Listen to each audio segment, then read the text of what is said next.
Well, I'd probably set the stage here a little bit and say that the year is approximately 1966. Mm-hmm. I was doing a television series called The Girl from U.N.C.L.E, which was an enormous responsibility for me at a very young age, and the threat coming down from the network was very heavy because they used to say, now don't be nervous, but you have millions of dollars riding on your head. So the day came when we were handed a script called the Mother Muffin Affair.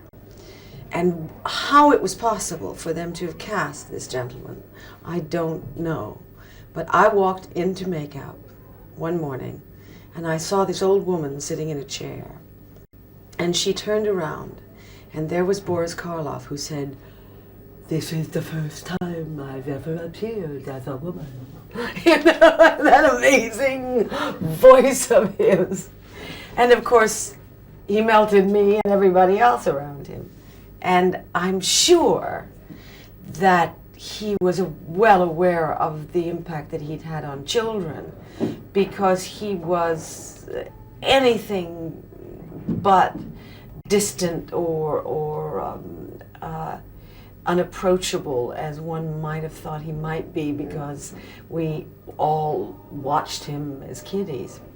And I do remember his gentleness. Crew to the stage, please strike the piano, thank you. I remember his gentleness and his kindness, and he was not well in those days. He had a brace on his leg, and in spite of the pain that he must have been in, considerable pain, he had trouble walking, and he never let anybody know that he was in pain. He never excused anything that he did because of his pain. He was, as I'm sure everybody else has said, a beguilingly lovely man. And I feel so thrilled to have had the opportunity of just even being in his presence and watching him work, because they don't make those kind of people anymore. And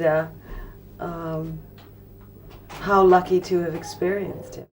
Well, you know, when I was working in the business since I was 15 years of age, but nevertheless, I was as awestruck as anybody, because clearly he represented an image that was indelible in children's minds. You know, the evil always, you know, there's always something threatening about him. And to find him just the opposite was a sheer delight.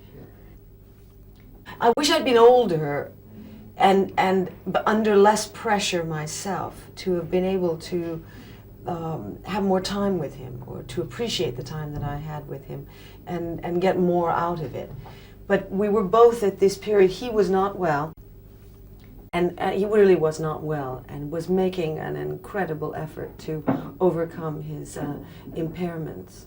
I was also under a tremendous amount of pressure, and we were working about 14 hours a day, and it was not an easy thing. We would do 12 pages of dialogue a day, you know, and move around from here to there. There was never any time, not much time for sitting around and chatting. But whatever I did get, I value tremendously.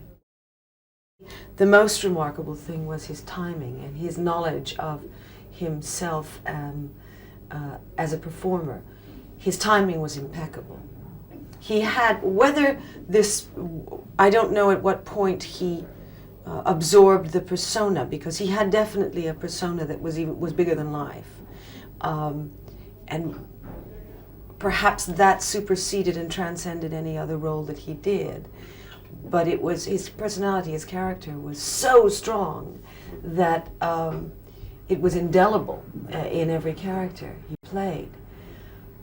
And yet he knew his machinery so well that his timing was flawless. Yeah. He moved and he knew where the camera was at all times. He knew exactly what was good for him and good for his character. Unlike with some people, there was no afterlife to our friendship. You know, I never ever saw him again, unfortunately. However it was, our paths never crossed. Whereas with Bing Crosby and John Wayne and Ava Gardner and Maureen O'Hara, we all became like family, you know. And so there was this extension to our friendship, and to Lula Bankhead, and you know, those sort of people. But with him, there wasn't there. It sort of stopped there. It also was so quick. You know? Yeah. We did those in 6 days. Yeah. 6 days. Yeah. 6 days. And on the 7th day, we started a new show. Yeah. That was working. Oh, I tell you, we were shell shock victims. We had no time for pleasantries. We never. I don't think either Noel or I really had any friendships that developed out of from the guest stars because we never had any time. We were in every shot. Literally every shot, and we were racing around like chickens with our heads. They made it work, eh? They really did. Wow. And we did 26 hours per year. Today we do 22.